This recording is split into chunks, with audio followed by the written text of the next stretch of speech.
I have had more sex with my husband in like the 2 weeks following that session than we've had in the last 6 months because we talked about it. Right. And I shared my primary need, which is I need you to do the dishes. This is the Anthropology Podcast, the podcast where we optimize the bodies, brains, and lifestyles of entrepreneurs, go-getters, and world-changing innovators.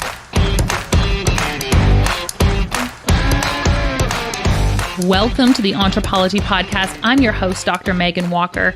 As a naturopathic doctor and anthropologist, I optimize the health and performance of badass women working to change the world as entrepreneurs and go-getters. You know, people exactly like you. Your business, body balance, and inner badass, these are the themes we are exploring.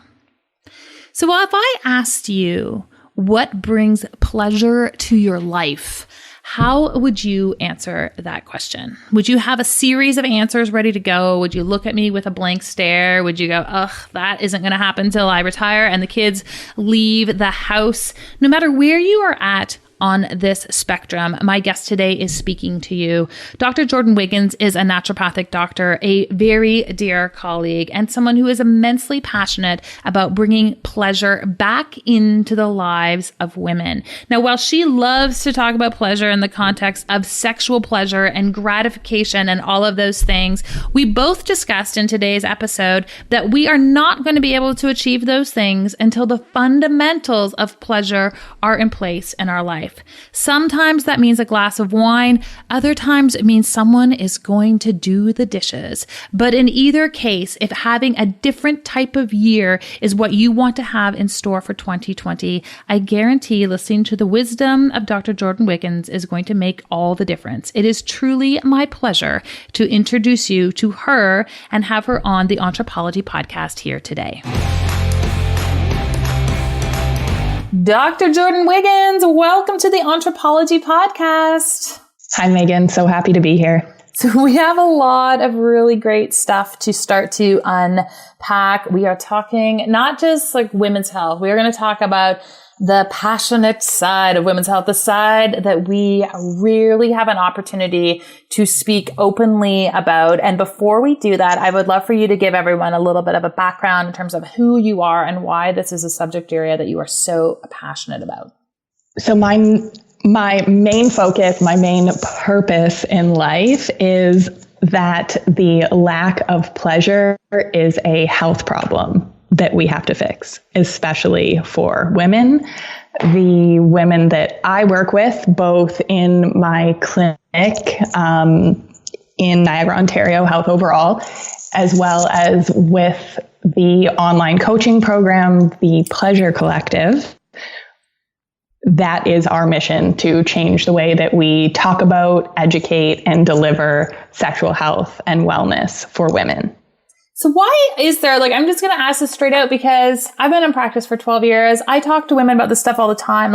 Why is there such a lack of pleasure? What I frequently hear from people is, oh, I don't have any libido. But what I never hear from people is, oh my gosh, I wish I had way more pleasure. I wish my libido was way higher. It was like an obligation or like the to-do list item their husband asked them to ask their doctor about.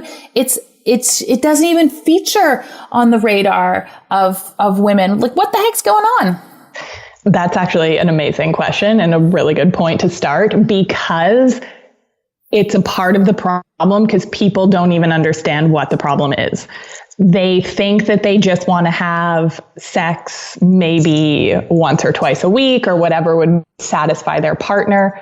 But really, if we take it deeper, it's not just more sex or sex to keep the partner happy. It's to actually desire sex and enjoy the sex you're having because that makes you want to have more intimacy. But it's not discussed. And even when you look at magazines, when you're checking out at the grocery store, it's about increasing number of orgasms or the amount of times you have sex, but it's never that deeper discussion. And when we really get into it with my patients, it really is about the lack of pleasure, but it's just not even a conversation we're having. Where do we start with that?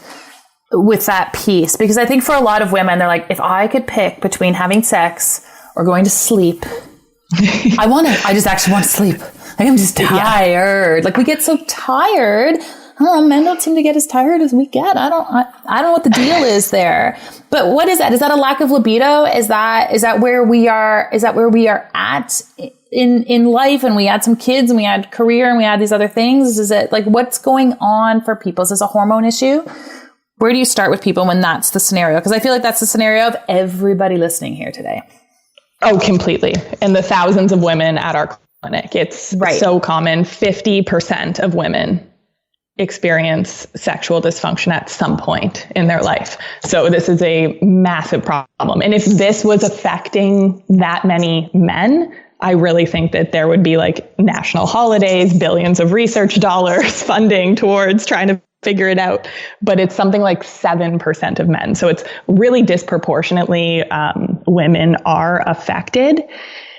And honestly, I think it starts with the way we are educated about sex when we're kids, because we're taught reproduction. If we were even lucky enough, I know my teacher skipped that module in sex ed. So thank goodness I had parents that would have the conversation. But we're basically taught penis in vagina makes a baby. And by default, penetrative sex is more pleasurable for men and not as pleasurable for women. So a big thing that I see underlying is that women are not enjoying the sex they're having. Because if I see women that are the opposite, that the other side that have great libidos and they're always desiring it, first of all, they have, balanced hormones and all of those other factors, but really it's a mindset that they enjoy and want the sex they're having. So if there's a complete lack of desire, we really need to dive in and look at, are you happy with the way you're sexual with yourself? Are you happy with the way you're sexual with your partner? Or is it just the last thing on the to-do list before you go to sleep to keep your partner happy? Right. Yeah. And I feel like that is the story for so many people. So what do you wish you could teach? Like, if you could go back and just like write that curriculum, like what is the core, it wouldn't necessarily happen in school, but what is like the core messaging you wish that every like 18-year-old woman received when it came to understanding sex and understanding pleasure? This is one of my goals, to do a curriculum for sex education that's actually going to solve this problem, which would include pleasure, beliefs about pleasure, consent, figuring out what you actually want, what feels good for you. Because we're using male as default model, and also pornography comes up a lot, especially for younger generations, right? If we're using porn as our default education, then that's like, I cannot remember who said this, but that's like using the Fast and the Furious movies for learning how to drive. It's not sex education. So by learning to have a solid yes, like these are the things I like, these are the things that turn me on, and a definite no, those boundaries and that awareness, and these things can evolve over time, and they should evolve over time with exploration. And that's something I find a lot of people are missing the mark on, is they're just in this rut or this routine.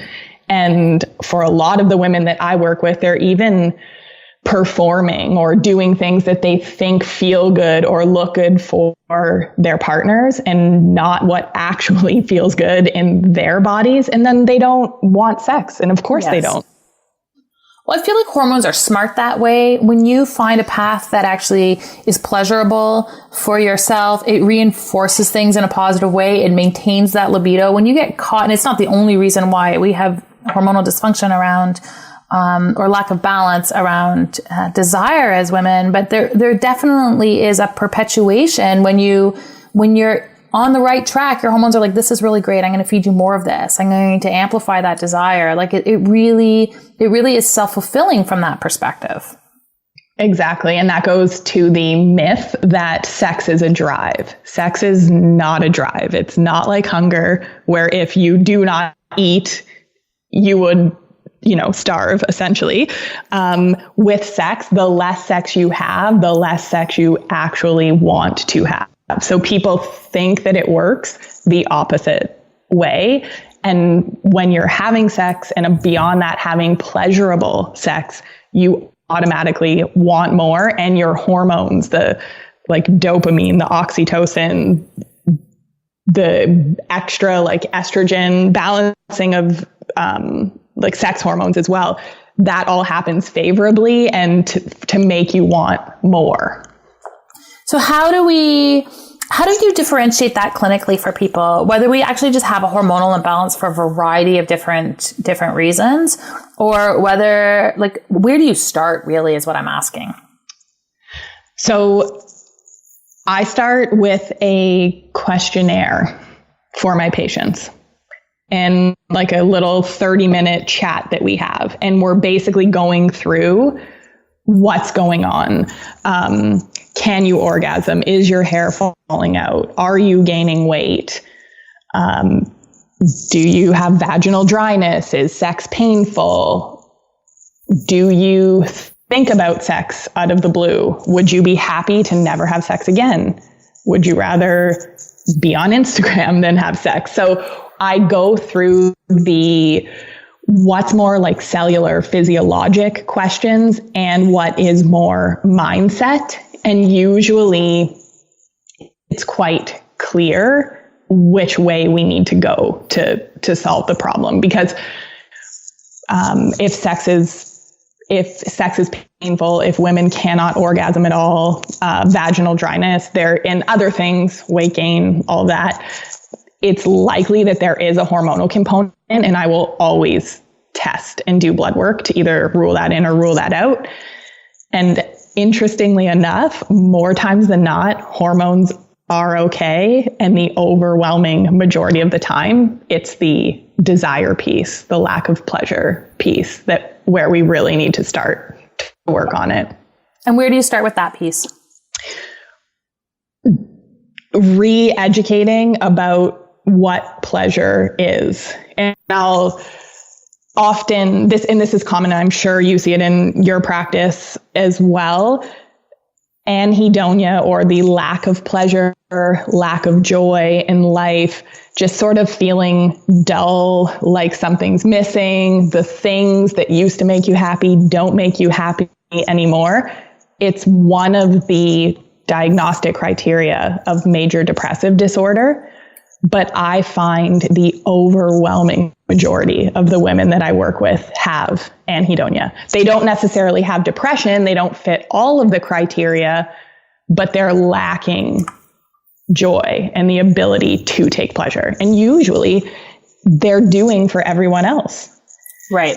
At work, the kids, and they're absolutely last on the list. So we start with, what is pleasure for you? Or I will ask the question in the first appointment, what do you do for yourself daily that brings you joy? And I get two responses: blank stare or tears.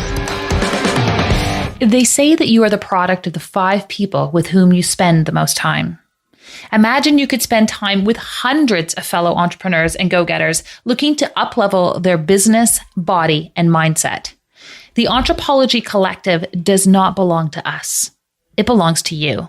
Come hang out with us on Facebook and let us collectively inspire, support, and cheerlead you towards your vision for contribution, your commitment towards better health, and your journey of mindset mastery. We are in this together. We are entrepreneurs by birth, by choice, and by mission.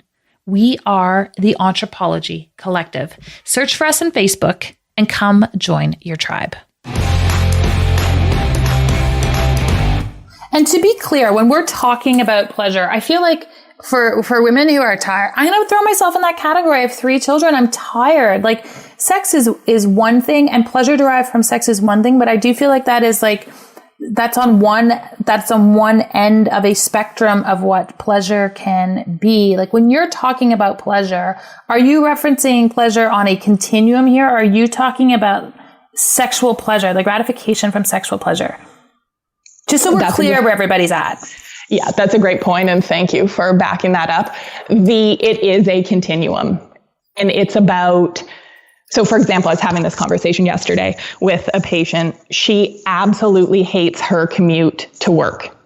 Right. Drives her nuts. Right. So Sunday night, she's getting that pit in her stomach about the week to come and needing to commute. So how can we make that more fun, more desirable for her? Can she make a tea to take with her? Can she listen to a podcast that she likes?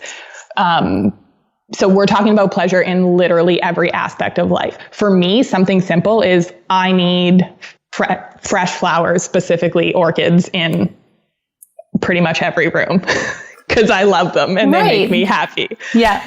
So it does not necessarily need to be about sex and orgasm and, the things that sort of make people, a little, I feel like if we say pleasure, for some people, they think it's a dirty word or a bad concept, but I'm even talking about, painting your nails, if that makes you happy, just finding ways in even better communication with your partner, with your kids. It's like whatever is going to make your day more joyous, more fulfilling, where you feel like your light is turning on as opposed to off, that's pleasure.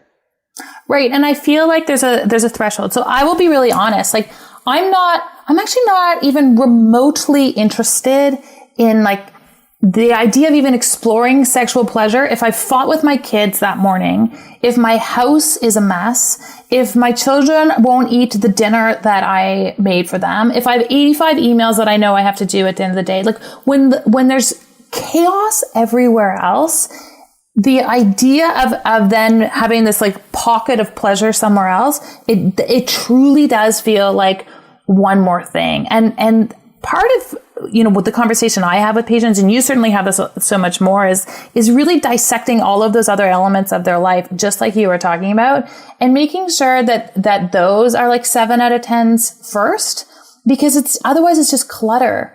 And it's so hard to enjoy a glass of wine amongst the clutter, let alone being in the mood to derive sexual pleasure from your partner. Like life is just so much more chaotic. It's not the same as when you were 24 years old and the only thing you had to worry about was an exam that week. So, part of it is, I think, for at least, I'm going to actually just speak for myself, being able to access pleasure and fun and pure joy and all of those things, it does require that there's some calm to the chaos in order to be able to access that whole element of my life. And that didn't exist when I was 25 years old. And that's independent of libido. That's just a function of how many things are involved in being at this stage of living. Exactly. And you actually hit on 2 of the modules that we worked through with women. One is banishing the overwhelm, because like you said, if the inbox is full, the kitchen's a mess, you are fighting with the kids, who's turned on in that situation? And it's not me. Me either. And I think, majority of the women that I work with would agree that that's just, it doesn't happen, because your cortisol is spiked and you're not in the parasympathetic state to receive at that point. So we're looking at scheduling and, where are you overwhelmed? I always start by asking people before we sort of dive into this module, what's hard? What are you tolerating? Who's saying no? And what can I do to help? Right. And when we're looking, I get them to fill out a calendar, and then we're looking at it, and shifts need to happen. I think and again, this is maybe a generalization, but for the majority of women that I'm working with, we're great tolerators. We can get it done. You know, we get it done by the deadline. It doesn't matter how much of ourselves we had to give, but with kids, work, whatever, it gets done. But it was difficult. It was not enjoyable. And of course, you're not in the headspace or the hormone space to want sex at that point. And then we have to work on communication. Because this has been a process for the last 10 years. And it started with me losing my libido and my desire for sex twice, which we can talk about later. But both times with me having to get it back and learning different facets. And this is a multifactorial problem. This is why it's affecting 50% of women, because there is no little pink pill that just... I think it affects 90% of women. You're right. I definitely think, like, research-wise, it's 50, but it's underreported. And we also know that because people would, like, 80% of people would rather Google their problem than actually talk to their healthcare provider or friends about it. So it's definitely a conversation that we're not even having. So 50% is probably underreported. You're right. It's probably about 90 and 99% of the women that I work with. Yeah. And I don't even think it's it's not even a dysfunction. It's that we've never talked about it. It's like, I think 90% of people probably have crummy bowel movements because no one's ever told them what it should be, what it should or could be like. And when we get together as a group of girlfriends, we're not like, what are you doing to optimize pleasure and sexual gratification in your life? Or like, can I please just complain about my husband for 10 minutes? Or are your kids having this challenge at school? Or are you like, there's so many other moving parts. And then it reinforces the chaos of this phase of life. I would so much rather sit around and enable people to have a conversation where they go, how are you decreasing the noise in your life so that you're able to even talk about, explore this idea of pleasure? I don't want to listen to anyone complain anymore. I want to listen to the things that are working so that you're able to access that place. And I suspect 90% of women are in that. They're in that boat. They're just so busy and they're so full of strategies to be able to decrease the noise. Exactly. And I feel like it's almost taboo, or you're not doing your job as a wife or partner if you're not satisfying your husband. Because I think oftentimes we tend to blame ourselves as being wrong when really it's, how we were educated and the way we're going about day to day. So the conversations need to be had. And it's amazing what just a conversation will do for libido. Once a month at my clinic, we have She Talks, and there's different topics, but like pleasure, desire, communication, boundaries, all these things that we need to decrease the noise, and like tips on how to do it. And most times it always comes back to pleasure. And women will email me after. This is just like an hour and a half talk. We sit around in a circle, have some sparkling wine and snacks, and we actually talk about these issues. And I will get emails and Instagram DMs of women saying, I have had more sex with my husband in like the 2 weeks following that session than we've had in the last 6 months, because we talked about it. Right. And I shared my primary need, which is I need you to do the dishes. Exactly. Right. And I know this is something that a lot of people talk about, but it's a really easy place to start. The 5 love language quiz. Mm-hmm. Easy for people to Google. It's free. You do it. Your partner does it. And you can compare results. So sometimes something even as simple as taking a free online quiz that starts the conversation of, hey, honey, acts of service is a really big one for me. So if you did the dishes, did the laundry so that I had 30 minutes to relax in bed and read a book that I wanted to read or watch a Netflix show that I wanted to watch, the chances of, when you're relaxed and doing something that you're enjoying, the chances of intimacy is much, much higher. So sometimes even free little things like that starts a conversation about what you need day to day outside of the bedroom, which is going to then in turn help in the bedroom. It's such an easy place to start, but it's really, really helpful. And if you open any conversation with your partner, honey, if you want more sex, please do fill in the blank. They're going to pay attention. They're going to listen, at least for that moment, right? You can keep reminding them, but you will have captivated your audience they will from the get-go. And it's so interesting that initially that communicating, and if it's about dishes or what those more day-to-day tasks, vacuuming, those seem to be a little easier to ask for. Where I find the conversation gets difficult and we need to support and educate around it is the communication actually in the bedroom, because there is so much taboo and shame and guilt, and we're not taught the language of how to ask for what we want. So let's talk about that a little bit, because I agree. I absolutely agree with you on that level. And when I have an opportunity to have a conversation with women, like once we get past the, oh my gosh, if he would just do the dishes or like not just sit in the chair after dinner or help with the kid, like all of that stuff, which I think we've dissected. I think sometimes we also, as women, make ourselves busy with those things because we don't know how to have that other conversation. We don't know how to have that level of intimacy or ask what we need for, and that can evolve and it can change. Where do you take women? How do you help them open that conversation with their partners? This was initially when I made the program. Pleasure principles that we work women through. The communication was a 1-week module. We've actually had to turn it into 2. We've had to double the amount of time spent on it because so many people were getting hung up there. And once we can figure out, what would bring you pleasure, what you desire, how the schedule needs to change, then it's about how do you ask for it? And we are often doing scripting around it and it seems so simple.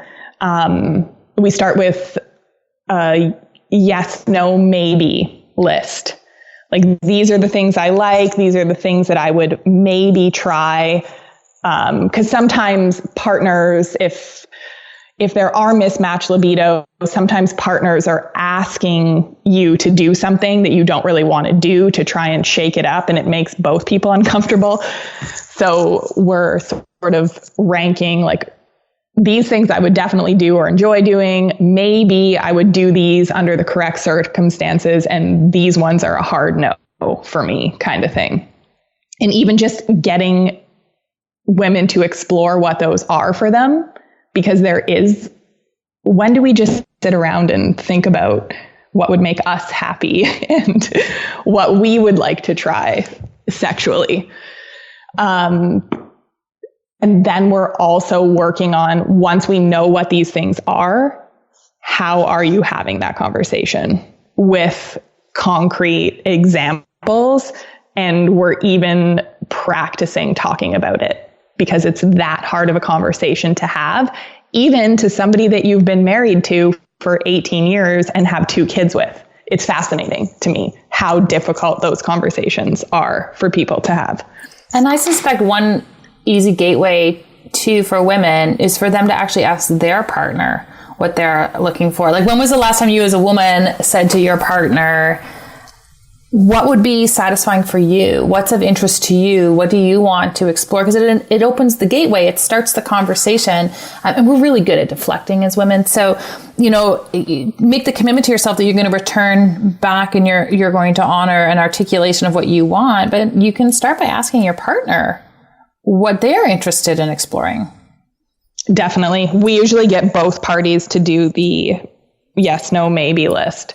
to see sort of where's the overlap and what's completely opposite. And it's just a great way to talk about it. Yeah, I really like that. I'd love your opinion on this. I've heard from a few different people that one of the things they have found works well in their busy state of life is they actually schedule sex. What's your thought on that? Love it. We call them intimacy dates with the Pleasure Collective, because sometimes sex is such a hot topic or like a tumultuous issue in a relationship that it needs to be off the table completely for a time, just so two people can sort of rediscover that intimacy. So because we live lives where we're overscheduled, we're often overwhelmed, the only way that sex happens or happens frequently, especially for busy people, is if it's scheduled in the calendar. And one of the biggest things that I get told is, well, that's not very spontaneous. But I think that's another myth that we sort of need to unpack, because even when we were first dating somebody and there was the sparks and everything was new and exciting, you probably still shaved your legs beforehand. You probably picked your nice underwear. So you were already premeditating your sexual encounters. Even in the beginning. It felt spontaneous because it was new and exciting, but it was totally premeditated. And by scheduling sex in the calendar or intimacy, and we can talk about what else an intimacy date entails, but by having that scheduled in the calendar and you can start to premeditate, like think about it, you're already increasing libido. It's like thinking about going for dinner at your favorite restaurant and what meal you're going to have. Right. You can already start to look forward to it. So once we can get over the fact that it's not spontaneous, which all the people who say that, I always say to them, well, if you're waiting for spontaneity to work, how is that working for you? It's right. not. Yeah, I know. I feel like that's the dream, right? We have these fantasies that it's just going to spontaneously erupt like a James Bond movie. Exactly. But and wouldn't it be nice if it worked that way? But it doesn't. It doesn't work. But maybe like the more Hollywood. you're having sex, the more spontaneous happens, because hormonally you're like, yeah, I'm ready to go anytime. Like, I remember having this conversation with my husband a few months ago, and I was like, here's what can't happen anymore. I can't have sex before I go to sleep because I'm too tired. And I don't want to have to go through the effort, and I don't want to have to go through this dance of rejection. And so what I do is I self-sabotage by working really late and then sneaking into bed later because I'm just done. And having had that conversation, being honest, it shifted everything for us because we didn't have this mismatch of expectation any longer. I could go to bed early without feeling like, oh, if I'm in bed at the same time, I'm going to have sex. Like it shifted everything, being able to just articulate that need. So, the reality is we're busy and we're tired, but we don't have to do it like they do it in the movies. We've just never spoken about it. We've never spoken about doing it a different way. Exactly. And if he could maybe approach you during the afternoon, right, on a weekend when you had more time and space, right? Right. And you're not exhausted. So definitely those are conversations that couples should be having. And it's okay. It's okay to have them. It's okay to be tired at 10 o'clock at night. That's normal. That's normal. Tell me about these intimacy dates and what those entail and how you put those together. Because you said we can go into detail on that. I want to understand the details of what goes into one of those. So I usually have partners take turns and plan them. So for your date, you can decide if you're planning it for the other person or planning it for you. And it sort of depends on kind of what's going on in the relationship at the time, but whatever feels like it would be most helpful. So maybe it is going out for dinner having a glass of wine and just connecting, looking in each other's eyes with phones off for 2 hours. And will say, so what's going to get in the way of making that a pleasurable experience? You might need a babysitter. You might just scheduling the whole thing start to finish so that it's less likely to get interrupted or fail. Maybe you want to send the kids to grandma and grandpa's house for the day and you guys give each other a massage. It literally could be anything, but it's basically, what would you like to happen, or how do you feel you could better connect with your partner? And that could be physical touch. It could be emotionally. It could even just be sometimes time to sit on the couch and catch up on your favorite show. But you're sort of defining the parameters ahead of time and looking at what are the potential barriers. Because if the kids walk in, that's going to mess it up. So we need to pre-plan all of it, start to finish. Yeah, set yourself up for success. Exactly. Totally. And we don't, there's so many reasons why we don't do that. I'm loving this conversation, and I want to make sure that we give people some really practical pieces to take away from. So, I think people are falling into two categories. They're like, okay, great. I get it. I'm tired. I need to have some important conversations so that I can actually start to rekindle this spark. And then I think we probably have other people who are like, listen, like, I am tired, but I don't have a spark to rekindle. Like, I really don't have that piece. Where do we start with that second group? Like, where do we start? Notwithstanding, vacuum my house and I'll have a libido, but like, where do we start to bring people's libidos back? What their beliefs are about pleasure and sex. So most times there's hang-ups where it's, the sex was great when we first met and we were in our early to late 20s, but I'm a mom now. And there's an incongruency there that moms are not sexual or wives are not sexual. And we will hit a barrier that there is some or a few really, really hindering beliefs that are stopping people from having intimacy. And that can take a while to unpack. Like, we have, I think it's a 5 or 6 page PDF about it, to sort of, what are your beliefs about pleasure? Where are they great? Where are they holding you back? But if I had to say, a big stumbling block that we come around to is not being able to be a wife and have good sex.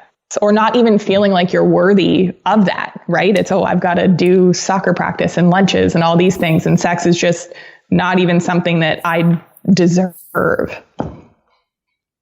And then how do we get them, like, okay, so if we get through that mindset piece and we're still like, I know, but I just don't have the, like, do you have like a libido smoothie you give people? Like, where do you go to like reignite this piece physiologically? Because sometimes we just need we need that kick in the pants.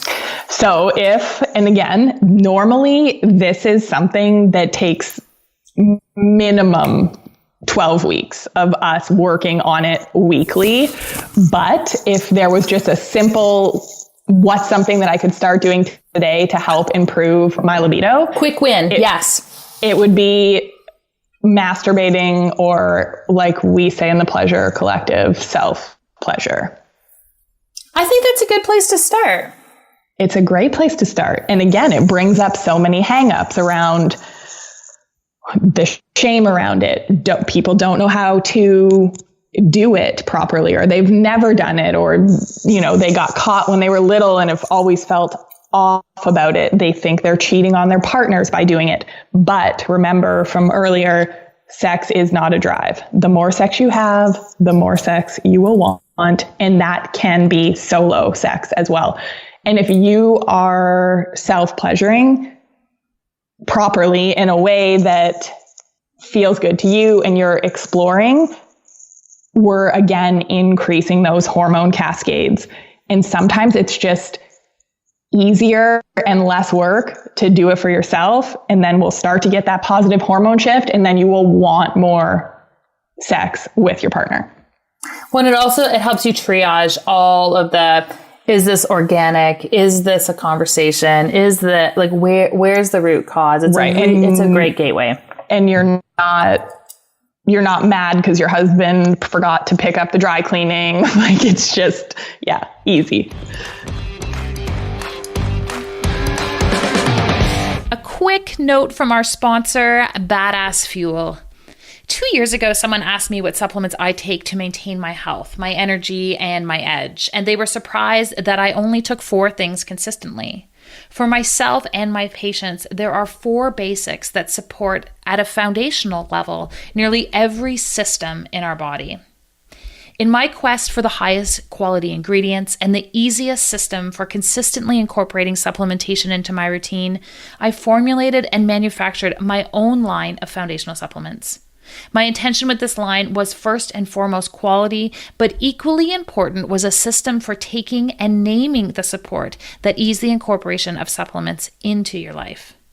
It's trusted for myself and my patients, under the guidance of your own healthcare provider, I'm excited to invite you to check out our foundational product line, Badass Basics. You can learn more or order the products yourself by visiting www.badassfuel.com. I love that. I think that is a perfect place to transition this interview. And as you know, at the beginning of the interview, we dissect the topic. And in the second half, what I really want to understand is a little bit more about you. I call these my KPIs, or key performance indicators. So just like we have them in our business, I believe that we have them in how we live our lives as well. So Jordin, I've got 5 rapid fire questions coming your way. Are you ready? Yes, I am. All right. Number 1, what is the most impactful book you have ever read?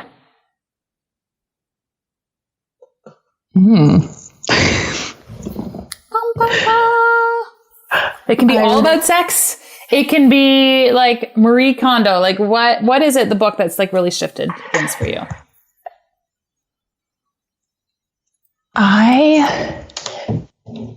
It is in my pleasure to read every single day. So I have,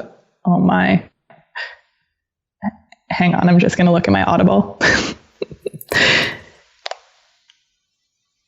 I love this. I love this question. I used to ask, what are you reading right now? But now I want to know, like, what is it? What is the book that where you're like, this ignited things for me?